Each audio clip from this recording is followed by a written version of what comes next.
परम पूज्य परम संत समर्थ सतगुरु श्रीमान रघुवर दयाल जी महाराज उर्फ चचा जी महाराज साहब के शिष्य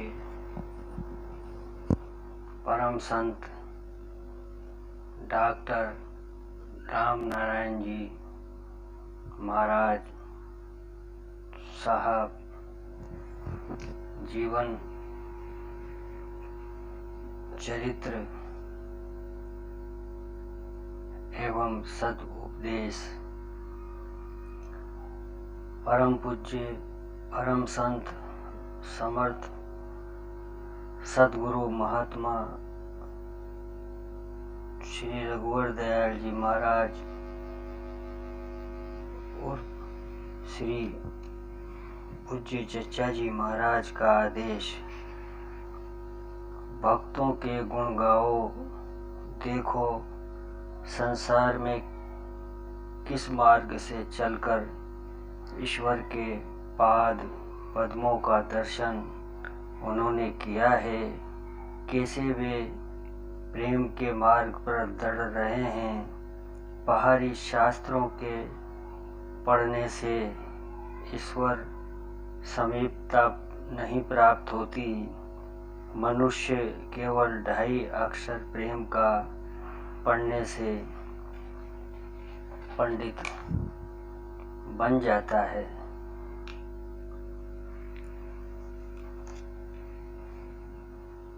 परम पूज्य डॉक्टर श्री राम नारायण जी साहब की अमृतवाणी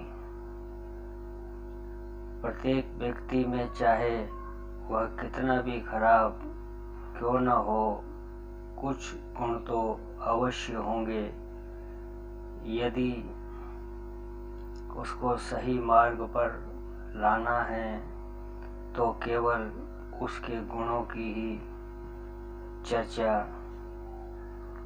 करो, उन्हीं को देखो, अवगुणों की कोई बात न करो, उनकी ओर ध्यान न दो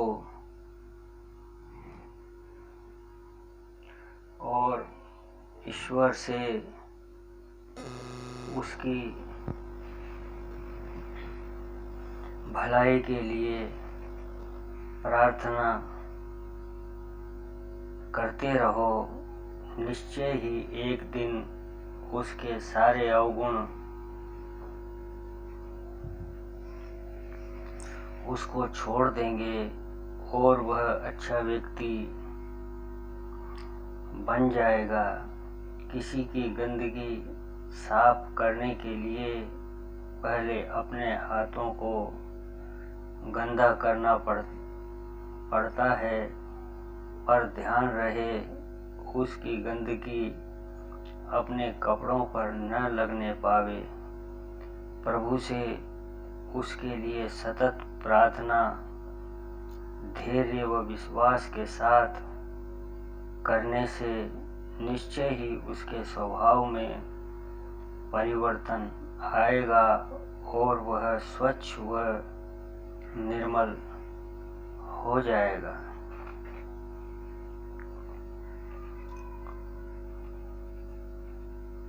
विनम्र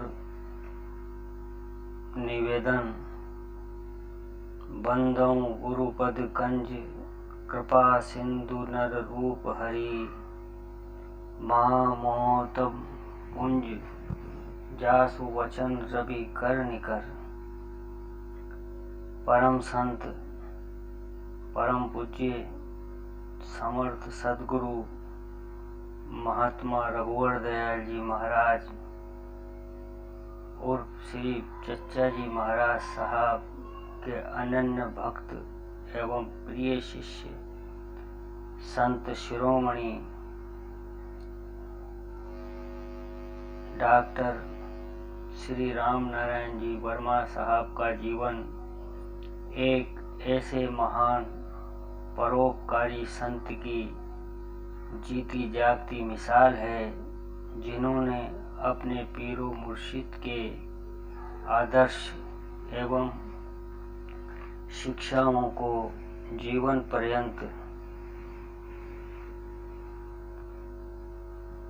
जनमानस तक पहुंचाने के लिए कठोर तप करते हुए निरंतर प्रयास किया।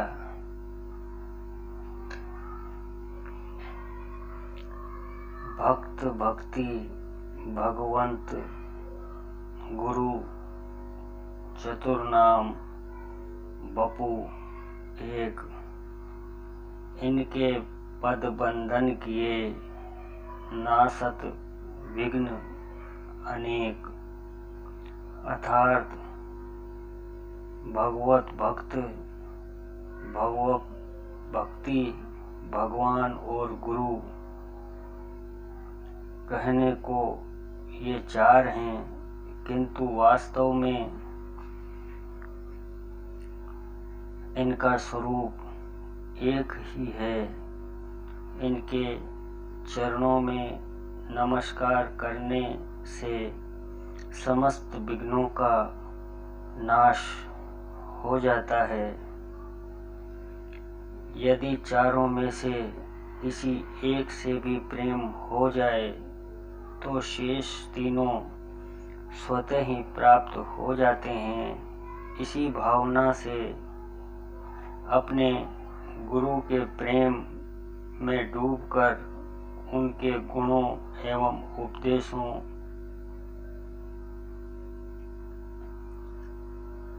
को अपने अंतर में उतारें। कबीरदास जी ने सच कहा है, सब धरती कागद करूं लिखनी सब बन राय, सात समुद्र की मसी करूं गुरु गुण लिखा न जाए।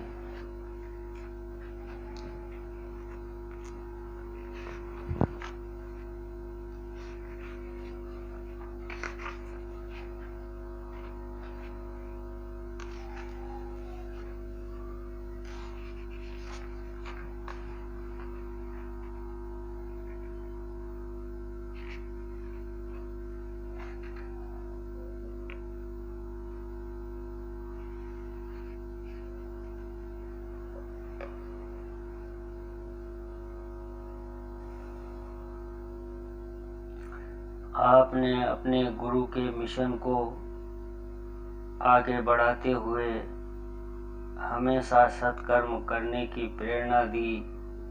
यही कारण है कि वर्ष 1971 में आपके निर्वाण के बाद पिछले 50 वर्षों से आज तक प्रेमी भक्तजन प्रतिवर्ष 14, 15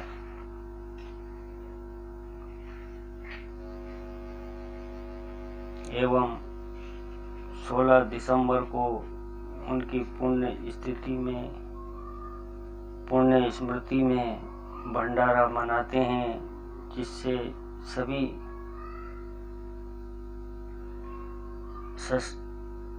सत्संग का लाभ मिलता है।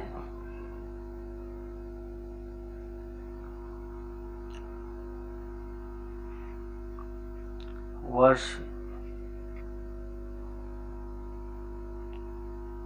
1947-48 में परम पूज्य चचा जी महाराज साहब व श्री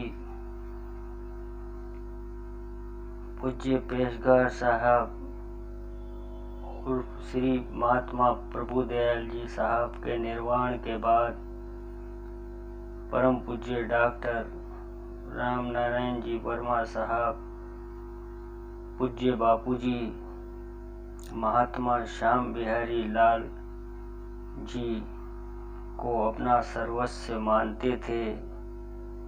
वर्ष 1959 तक पूज्य बापूजी के जीवन काल में वे बराबर उन्हीं से अभिभावक के रूप में आध्यात्मिक एवं पारिवारिक राय मशवरा करते थे। यहाँ तक कि अपने शिष्यों व इजाज़त याफ्ता लोगों को भी आपके पास पूजा एवं सत्संग लाभ हेतु भेजते थे। यह था आपका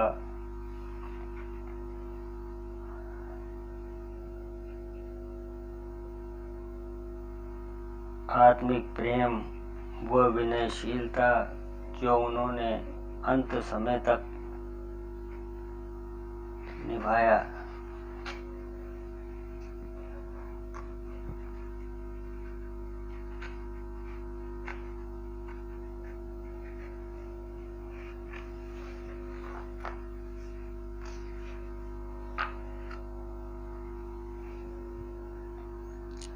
संत मत के सिलसिले में सर्वप्रथम हमारे पुरोधा परम पूज्य परम संत समर्थ सतगुरु महात्मा श्री रामचंद्र जी महाराज और श्री लाला जी महाराज साहब ने साधकों को इस अनूठी विद्या से अवगत कराया था। आप फतेहगढ़ उत्तर प्रदेश के निवासी थे। आपको इस पथ पर चलाने वाले एक सूफी फकीर थे जिनका नाम हजरत मौलाना फजल अहमद खां साहब था। आप सूफी संतों के नक्शबंदिया सिलसिले के एक पहुँचे हुए फकीर थे और इस विद्या को ब्राह्मणों की विद्या कहते थे। आपने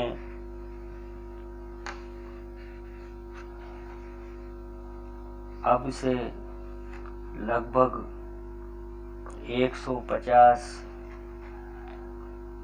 वर्ष पूर्व यह घोषणा की थी कि सूफी संतों की यह गहन आध्यात्मिक विद्या प्राचीन हिंदू ऋषि मुनियों की ही विद्या है जो पुनः हिंदुओं को वापस हो रही है। आपने जीवन पर्यंत धर्म के दो पक्षों के बारे में समझाने का प्रयास किया कि एक बाहरी पक्ष है जिसे शरीयत कहते हैं। ये धर्मशास्त्र द्वारा निर्धारित कर्मकांड से जुड़ा है और दूसरा आंतरिक पक्ष है जिसे रूहानियत कहते हैं। यह आध्यात्मिक है और इसका संबंध सीधे हृदय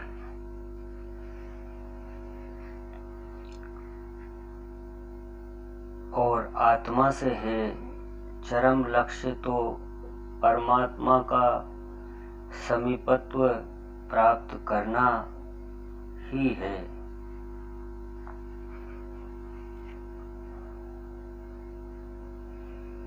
परम पूज्य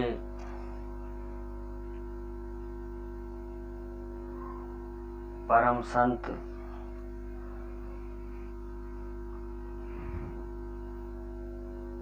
डॉक्टर श्री राम नारायण जी साहब का संक्षिप्त जीवन परिचय। अवतार और संत में भेद बताते हुए परम पूज्य परम संत समर्थ सतगुरु महात्मा रामचंद्र जी महाराज उर्फ लाला जी महाराज ने कहा था कि जब संसार में अधर्म इतना बढ़ता है कि उसे रोक पाना संभव नहीं होता, तब ईश्वर का अवतार होता है। वे उपदेश से, आदर्श से सुधार करते हैं। आवश्यकता अनुसार दंड देने से नहीं हिचकते। दुष्टों को मारने में भी कोई संकोच नहीं करते। उनकी शक्ति अद्भुत और अपार होती है। पुराने धर्मों को उलटफेर करके नया धर्म प्रचलित कर देते हैं। गीता में भगवान श्री कृष्ण ने 4 अध्याय में कहा है, यदा यदा ही धर्मस्य ग्लानि प्रवृत्ति भारत अभ्युत्थानम धर्मस्य तदात्मानं सृजाम्यहम् परित्राणाय साधूनां विनाशाय च दुष्कृतां धर्म संस्थापनार्थाय संभवामि युगे युगे। पूज्यपाद गोस्वामी तुलसीदास जी ने भी इसे ही जन साधारण के लिए सरल हिंदी भाषा में व्यक्त किया है। जब जब होय धर्म के हानि, बाढ़हि असुर अघम अभिमानी, करहि अनीति जाय नहीं बरनी, सिदहि विप्र धेनु सुर धरणी। तब तब प्रभु धरि विविध शरीरा, हरहि कृपा निधि सज्जन पीरा। दोहा असुर मार थापहि सुरह, राखहि निज श्रुति सेतु, जग विस्तराहि बिसत जस, राम जन्म कर हेतु।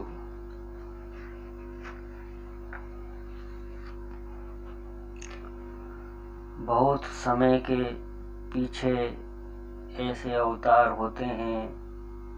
2 अवतारों के बीच कई संत जन आते हैं जो धर्म शास्त्र के आधार पर समय अनुसार कुछ सामाजिक सुधार कर देते हैं।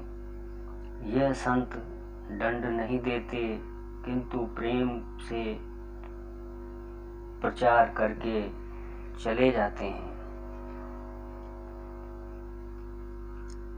परम पूज्य डॉक्टर राम नारायण जी साहब का जीवन चरित्र। परम पूज्य डॉक्टर श्री राम नारायण जी साहब का जन्म आज से 136 वर्ष पूर्व अत्यंत साधारण परिवार में 10 नवंबर 1884 को हुआ था। आपके पिता लाला मूलचंद जी दतिया स्टेट में कोषाधिकारी के पद पर कार्य करते हुए सेवानिवृत्त होकर कानपुर के 105/537 आनंद बाग में आपने स्थायी निवास बनाया। ईश्वर भक्ति के संस्कार डॉक्टर साहब को अपने माता पिता से ही मिले थे। आप बचपन से ही एक प्रतिभाशाली कुशाग्र बुद्धि के बालक थे। अपनी कक्षा में सदैव सर्वोच्च स्थान पर रहते थे। जो कार्य हाथ में लेते पूरी शक्ति, लगन, निष्ठा और एकाग्रता के साथ किया करते थे। आपने एलोपैथिक चिकित्सा प्रणाली में LSMF की उपाधि कलकत्ता विश्वविद्यालय से अनेक स्वर्ण पदकों के साथ प्राप्त की थी। आयुर्वेदिक, प्राकृतिक व होम्योपैथिक चिकित्सा प्रणाली का भी आपने अध्ययन किया और उन पर भी आपका पूर्ण अधिकार था। वह जमाना उर्दू और फारसी का था, अतः अंग्रेजी व हिंदी के साथ साथ उर्दू और फारसी का भी आपको पर्याप्त ज्ञान था। आयुर्वेद पढ़ने के लिए आपने संस्कृत भाषा का अध्ययन अलग से करके आयुर्वेद की सर्वोच्च उपाधि राजवेद अनेक पदकों के साथ प्राप्त की। आयुर्वेद की समस्त औषधियाँ, रस्म, भस्म, अवलेह आदि आप स्वयं ही तैयार करते थे, परंतु आपने उनके व्यवसायीकरण में कभी रुचि नहीं रखी। चिकित्सक का व्यवसाय तो आपने जनमानस की पीड़ा हरने के लिए चुना था। आप चिकित्सा संबंधी नियमों के पालन करने व करवाने में जहाँ तक एक तरफ अति कठोर थे, वहीं दूसरी ओर अपने मरीजों के प्रति बड़े ही विनम्र और उदार हृदय रहते थे। मरीज की आर्थिक स्थिति को सदा ध्यान में रखते और आवश्यकता पड़ने पर उससे फीस लेना तो दूर, उसको बिना बताए उसकी आर्थिक सहायता भी करते थे। आप कहते थे, जब एक रोगी का चिकित्सक पर पूर्ण विश्वास व समर्पण नहीं होता, उसे यथेष्ट लाभ नहीं होता। चिकित्सक को भी रोगी से पूर्ण तादात्म्य में स्थापित कर लेना चाहिए तथा उसके लिए प्रभु से प्रार्थना करनी चाहिए। दवा और दुआ दोनों ही करना चाहिए। आप स्वयं इसका अक्षरश पालन करते थे। आपने मनीराम की बगिया कानपुर में आर्य समाज धर्मार्थ चिकित्सालय की स्थापना की और 40 वर्ष तक लगातार उसी में कार्यरत रहकर जनमानस की पीड़ा हरने का कार्य सेवा भाव से करते रहे। आपने अपना सारा जीवन बहुत ही सादगी से ईश्वर पर पूर्ण भरोसे और विश्वास के साथ व्यतीत किया। यद्यपि आप आर्य समाज के आजीवन सदस्य थे, परंतु परमात्मा की खोज के लिए आप सदा ही प्रयत्नशील रहते थे। धार्मिक पुस्तकों के अध्ययन मात्र से ही आप संतुष्ट नहीं हुए। वे सदा सोचते रहते कि केवल पुस्तकें पढ़कर भाषण देने व सुनने से ही ईश्वर की प्राप्ति व आत्मिक शांति मिलना संभव नहीं है। इसके लिए साधना आवश्यक है, जो बिना समर्थ सद्गुरु की कृपा के संभव नहीं है। भक्तों की गाथाएं, उनकी प्रेम भरी मस्ती व उनके गाए हुए भजन आपको अधिक प्रिय लगते थे। स्वामी रामकृष्ण परमहंस जी की रामकृष्ण वचनामृत नामक पुस्तक के इन वाक्यों ने आपको झकझोर दिया। किसी भक्त ने स्वामी रामकृष्ण परमहंस जी से पूछा, ईश्वर कैसे मिलता है? उन्होंने उत्तर दिया, रोने से। पुनः प्रश्न किया, प्रभु रोया कैसे जाए? आपने उत्तर दिया, जब कोई अपना निकट संबंधी मर जाता है तब कैसे रोया जाता है? आपने सोचा, यानी परम पूज्य डॉक्टर श्री राम नारायण जी वर्मा साहब ने सोचा कि संत के कहे शब्द असत्य नहीं हो सकते, अतः रोने का अभ्यास करना चाहिए। मगर समस्या ये थी कि रोने के लिए एकांत कहाँ मिले, जहाँ कोई सुनने व टोकने वाला न हो। आपने एक तरकीब सोची, प्रातः 3 बजे उठकर साइकिल से गंगा जी जाते। वहाँ एक नाव वाला तैयार मिलता, जो आपको नाव में बिठाकर बीच धार में किसी बजरे पर ले जाकर नाव खड़ी कर देता और स्वयं चला जाता। वहाँ किसी के सुनने का अंदेशा न था, अतः खूब जोर जोर से दहाड़ मारकर रोने का अभ्यास करते। प्रभु से प्रार्थना भी करते कि अपनी प्राप्ति का सच्चा मार्ग मुझे दिखाइए, किसी समर्थ सद्गुरु की शरण में मुझे पहुंचाइए। दिन निकलने पर वापस आते।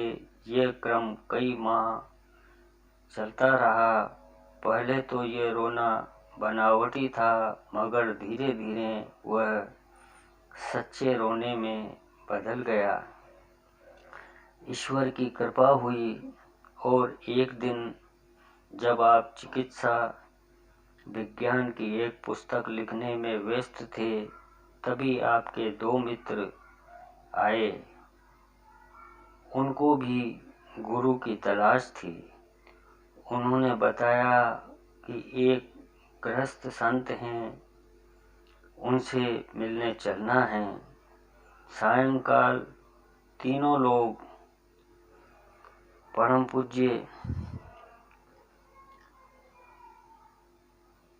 श्री चचा जी महाराज उर्फ परम संत समर्थ सद्गुरु महात्मा रघुवर दयाल जी महाराज के मकान पर पहुँचे। उन दिनों श्री पूज्य चचा जी महाराज कानपुर में खटकाने मोहल्ले में एक किराए के मकान में रहते थे। ऊपर 2 मंजिल पर कमरे में वे भक्तों से घिरे बैठे थे। हंसी मजाक, किस्से कहानी का दौर चल रहा था। मस्ती का अजीब आलम था। सब बेसुध प्रेम में मग्न बैठे थे। जैसे ही यह तीनों लोग पहुँचे, परम पूज्य परम संत समर्थ सद्गुरु श्रीमान रघुवर दयाल जी साहब ने कहा, आइए डॉक्टर साहब, और अपने पास बिठा लिया, मानो पहले से ही जानते हों और प्रतीक्षा कर रहे हों। शेष दोनों सज्जन भी बैठ गए। सब खामोश हो गए और स्वतः ही सबकी आंखें बंद हो गई और चित्त की वृत्तियां एकाग्र हो गईं। थोड़ी देर में आंखें खोली, इससे पहले कि आप परम पूज्य परम संत समर्थ सतगुरु पूज्य चचा जी महाराज जी से कुछ प्रश्न करें। श्री चचा जी महाराज ने स्वतः ही आपके समस्त प्रश्नों का उत्तर दे दिया और कहा, डॉक्टर साहब, मैं यहीं रहता हूँ और हर समय मिलता हूँ। भाई, यहाँ न कोई गुरु है न शिष्य, सब भाई भाई हैं। अपना ही घर समझकर जब इच्छा हो तो दर्शन दिया करिए। प्रणाम करके हम तीनों बाहर आ गए। आपके उन दोनों मित्रों ने कहा कि भाई, यहाँ कुछ धरा नहीं है, केवल हा हा हो ही है।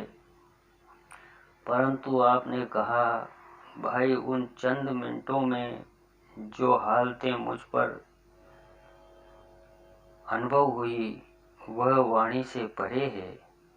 अजीब मस्ती थी, दुनिया नहीं थी, पर बेहोश भी नहीं थे, ज्ञान था। शास्त्रीय भाषा में इसे तुरीय अवस्था कहा जा सकता है, जो जागृत, स्वप्न व सुषुप्ति से ऊपर है। भाई, मुझे तो मंजिल मिल गई, सद्गुरु मिल गए, मैं तो सौदाई हो गया। वे मेरे मित्र तो आपको सद्गुरु की शरण में पहुंचाकर चले गए और आपने प्रथम दिन से ही गुरु के चरणों में पूर्ण समर्पण कर दिया।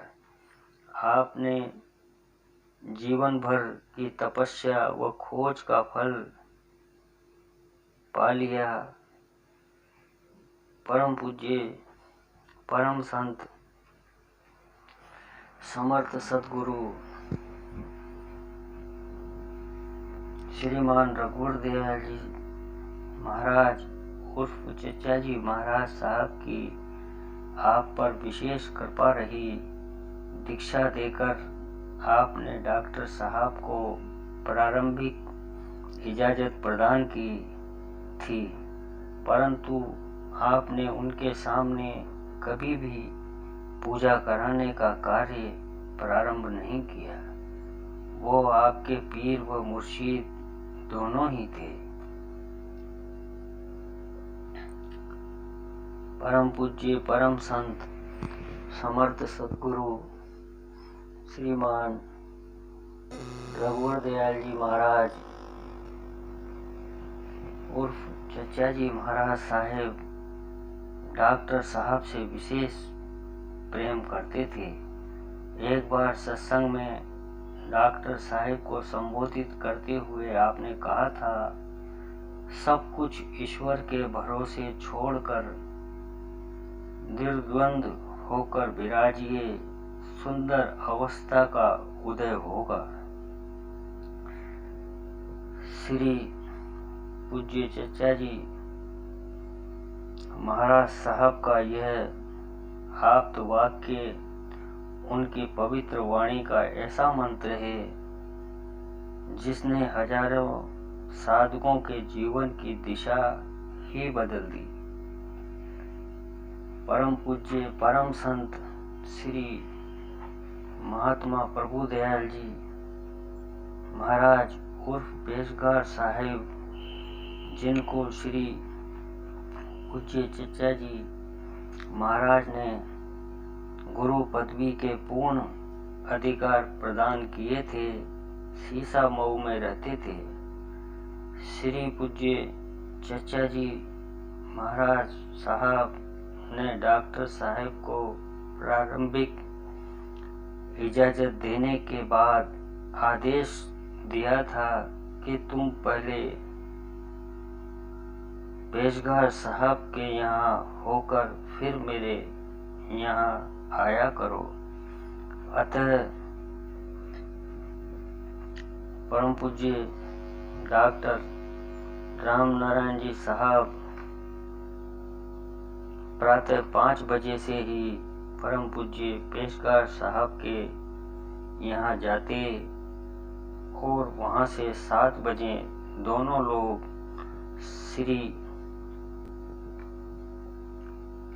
पूज्य चचा जी महाराज साहब के यहाँ पहुँचते। आप परम संत पेशकार साहब को भी अपना शिक्षा गुरु मानते थे और उनकी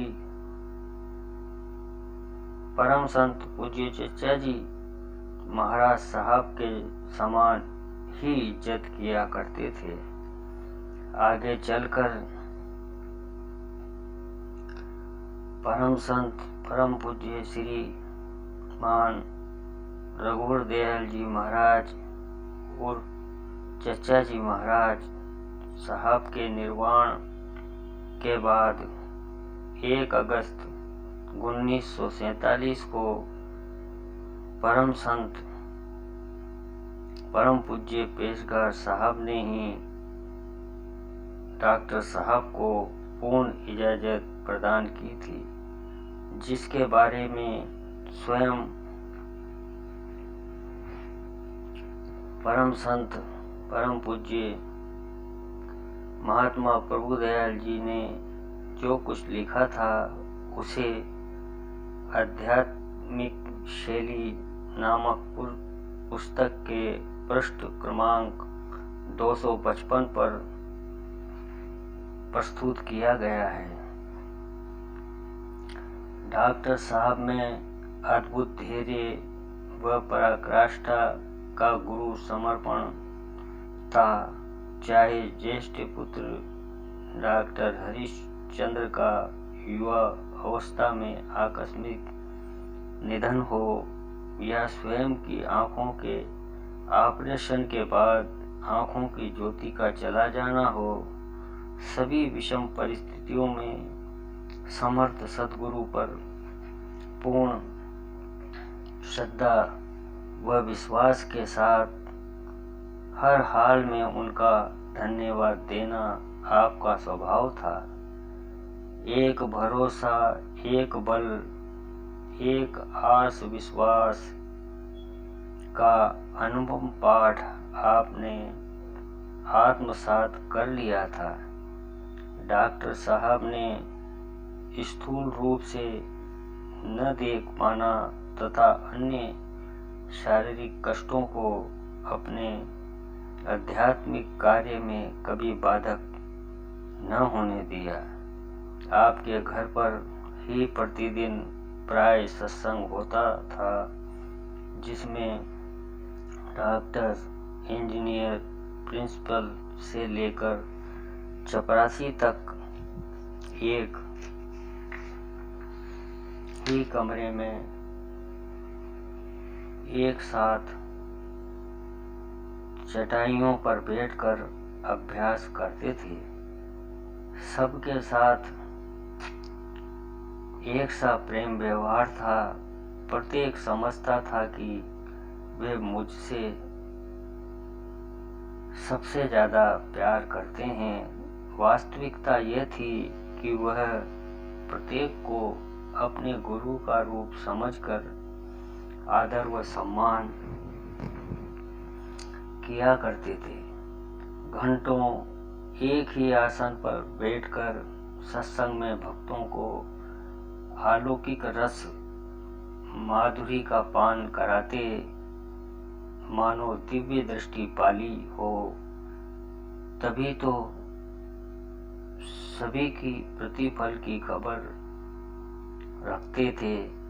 इसी हालत में आपने पीयूष वाणी, श्री रघुवर चरित्रामृत, संत मत दर्शन, पार होने का सरल उपाय, आत्मकथा, प्रेम पीयूष, श्री सत्य नाम व्रत कथा आदि अनेक अमूल्य आध्यात्मिक पुस्तकें साधकों को अर्पित की, जो श्री राम रघुवर आश्रम द्वारा प्रकाशित की गई हैं। परम संत परम पूज्य पेशकार साहब उर्फ महात्मा प्रभुदयाल जी साहब के निर्वाण के पश्चात आपने श्री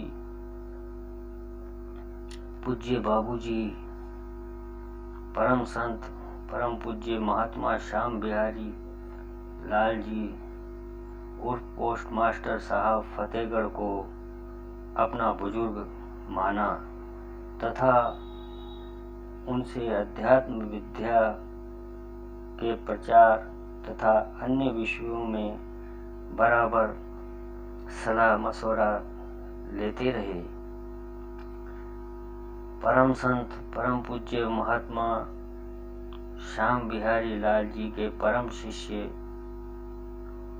श्री पूज्य राणा जी परम संत महात्मा राम सिंह जी राणा के विषय में राम रघुवर आश्रम द्वारा प्रकाशित एकादशम पुष्प आध्यात्मिक शैली में डॉक्टर साहब लिखते हैं कि आज जब श्री पूज्य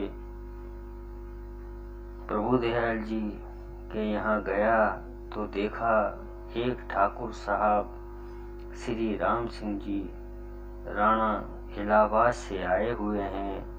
उन्होंने उनकी फनायत शेख की बहुत तारीफ की और फरमाया अच्छी फनाइयत वाला अपने ग्रोह में ऐसा शायद ही कोई होगा। वे जितनी देर रुके अपने आप उतनी ही देर गुरु रूप हो गया। मैंने ठाकुर साहब से दरियाफ्त किया कि आपने यह नियामत कैसे हासिल की।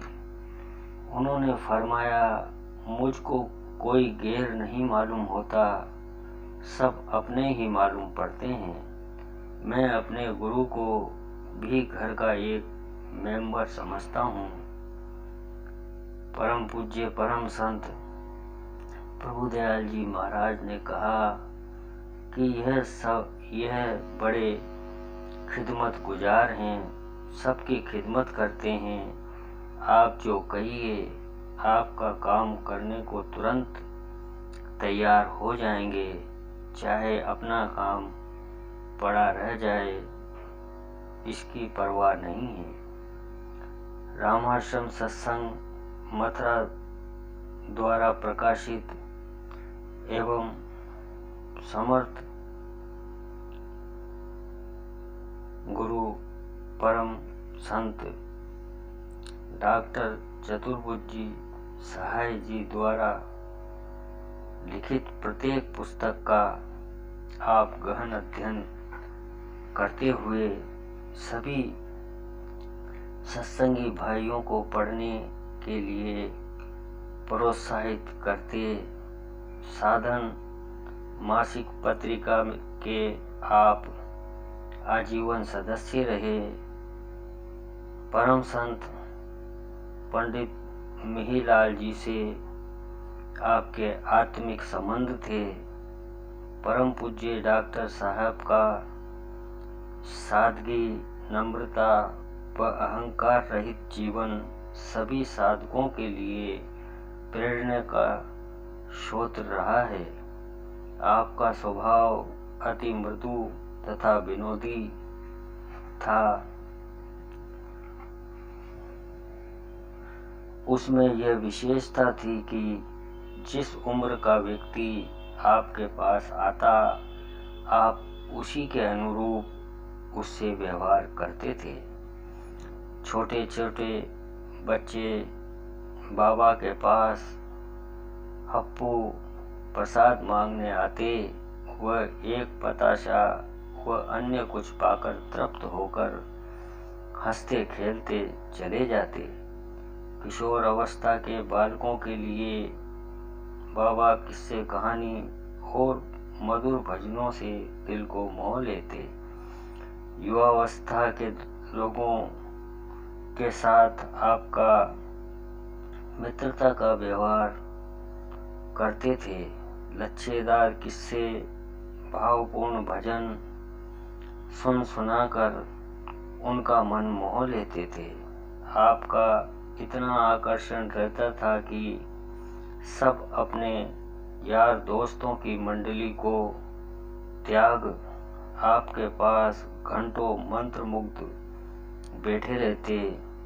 गोपियों की सी हालत होती थी कि बिना शाम को देखें चैन कहाँ।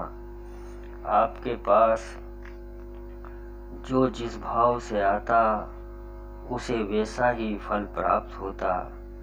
जिन्होंने सांसारिक मनोकामनाएं की इच्छा की, उनकी इच्छा पूरी हुई, और जिन्होंने शुद्ध भाव से भक्ति प्रेम की याचना की, उन्हें भगवत कृपा से ईश्वरीय प्रेम व शांति की प्राप्ति हुई। हजारों भूले भटकों को राह दिखाकर वह श्री परम पूज्य परम संत समर्थ सदगुरु श्रीमान चचा जी महाराज साहब के मिशन को आगे बढ़ाकर आपने ऐसा आदर्श प्रस्तुत किया जो सदैव अनुकरणीय रहेगा। आप सदा डायरी लिखने की सलाह देते थे। इसके 2 भाग होते थे। प्रथम भाग आत्मनिरीक्षण व निर्माण के लिए होता था तथा दूसरे भाग में पूजा के विशेष अनुभव लिखने को कहते, जिसके हाशिए पर आप आवश्यक टिप्पणी लिख दिया करते थे। इससे साधकों को बहुत लाभ होता था। युवकों को जो नौकरी करते थे उनको सलाह देते कि तुम्हारी कमाई में से सबका हिस्सा है, अतः प्रति माह वेतन मिलने पर कम से कम 1% भाग अलग निकाल दिया करो, जिससे आवश्यकता पड़ने पर जरूरतमंदों की सहायता की जा सके। ये गृहस्थ धर्म है। जीवन को सादगी से व्यतीत करने की सलाह देते थे। अतिथि सत्कार पर विशेष जोर देते। स्त्रियों को सदा पति ही परमेश्वर की शिक्षा देते। आप कहते, उनकी आधी कमाई की तो तुम अधिकारी हो, उनके इस कार्य में सहयोग दो, यही तुम्हारी पूजा है। एक माँ 100 शिक्षकों के बराबर होती है, अतः अपने बच्चों को आज्ञाकारी बनाओ, धार्मिक व सत्मार्ग पर चलाओ। उसके लिए अपने जीवन को आदर्श बनाना आवश्यक है। बच्चे उसी का अनुसरण करते हैं। आपकी धर्मपत्नी, हम सब की पूज्य अम्मा जी, गुरु माता एक आदर्श गृहिणी की भांति सदा आपको लक्ष्य प्राप्ति में सहायता करती रही। गृहस्थी के विधिवत संचालन के साथ साथ आप पूजा में भी जो स्त्रियां आती उनका मार्गदर्शन करती थीं। पूज्य अम्मा जी ममता की साक्षात मूर्ति थी। अपनी जिस्मानी औलाद के समान और उससे भी अधिक अपनी रूहानी औलाद को प्यार करती थीं। उनकी सुख सुविधा का सदा ध्यान रखती थीं। उनकी रुचि का ध्यान में रखकर भोजन बनाती और फिर जिस प्रेम और वात्सल्य भाव से खिलाती थीं, उसे शब्दों में बांधना संभव नहीं है। 4 दिसंबर 1971 को आपको पेट दर्द के कारण असहनीय पीड़ा वेदना हुई। हाथों के उलझ जाने के कारण 12 दिसंबर को कानपुर के हेलट अस्पताल में पेट का ऑपरेशन हुआ। दर्द से राहत मिली। अस्पताल में भी आप हर एक की कुशल क्षेम पूछते व आवश्यक निर्देश देते रहे। कमजोर बेहद हो गए थे, अतः बहुत धीमी आवाज में बोलते थे। 16 दिसंबर 1971 को प्रातः 4 बजे आपने यह नश्वर शरीर छोड़ दिया। इसी दिन भारत पाकिस्तान युद्ध समाप्त हो गया था। उस समय की शांति अवर्णनीय थी। अस्पताल का कमरा प्रकाश से भरपूर था। भक्तों के हृदय को ऐसा संभाला था कि किसी को कुछ भी महसूस न होने दिया। सब गुरुमय थे, अतः यह वियोग कौन अनुभव करता। सारा कार्य यंत्रवत हो गया। पहले शरीर में रहकर सीमित थे, अब सर्वव्यापी होकर प्रत्येक के साथ प्रतिपल निरंतर रहकर उनकी निगरानी कर रहे हैं, मार्ग दिखला रहे हैं। परम पूज्य परम संत डॉक्टर श्री राम नारायण जी वर्मा साहब के निर्वाण के बाद पूरे सत्संग को संभालने, उसे पोषित करने की जिम्मेदारी गुरुपुत्र परम पूज्य डॉक्टर प्रकाश चंद्र वर्मा साहब एवं उनके आत्मिक संतानों में परम पूज्य विशंबर भाई साहब, परम पूज्य चाचा अचल बिहारी जी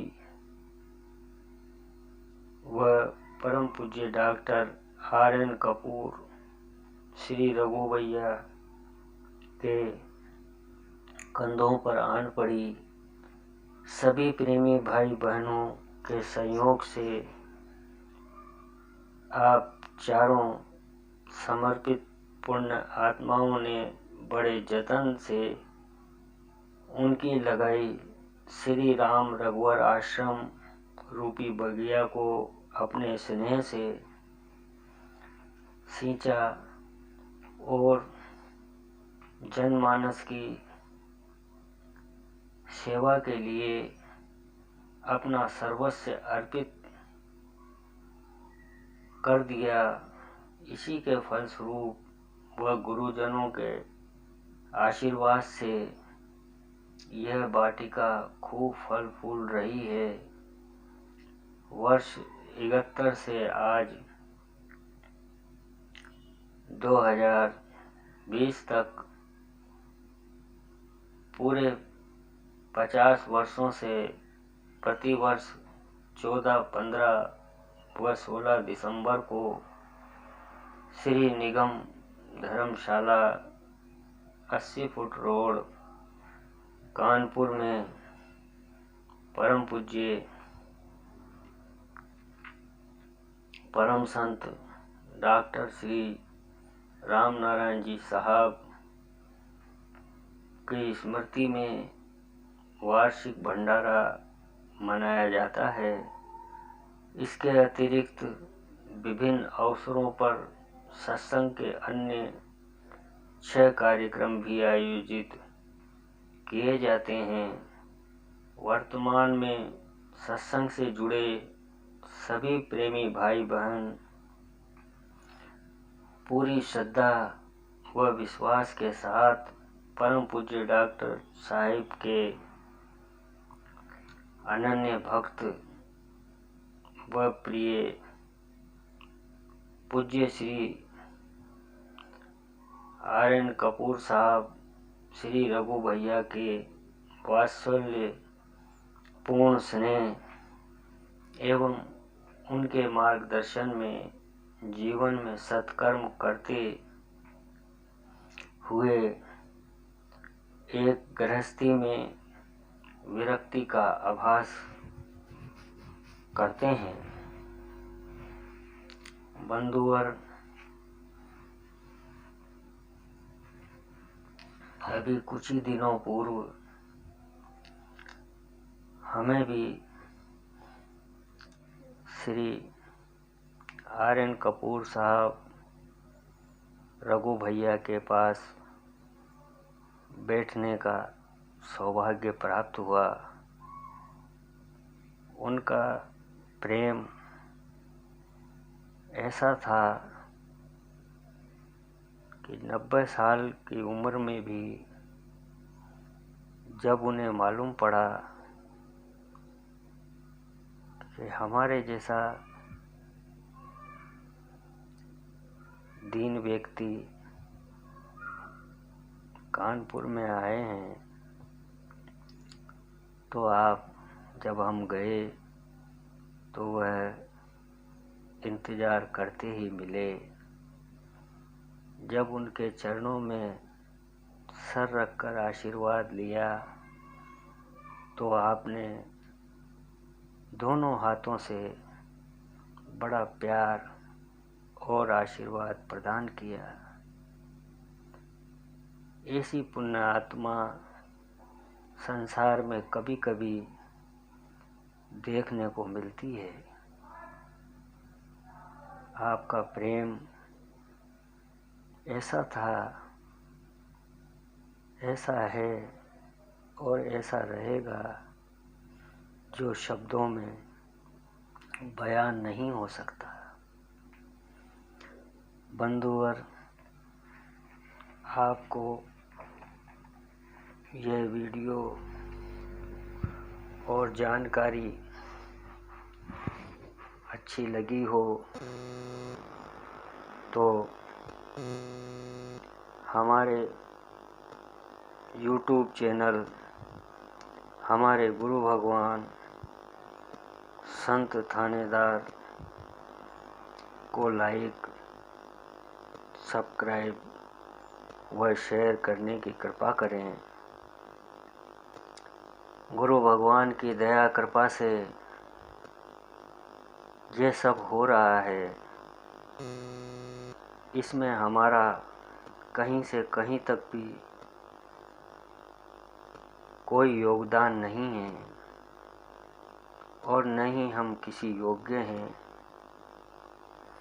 सब कुछ गुरु भगवान का ही है और उन्हीं को अर्पण है। बस याद बनी रहे।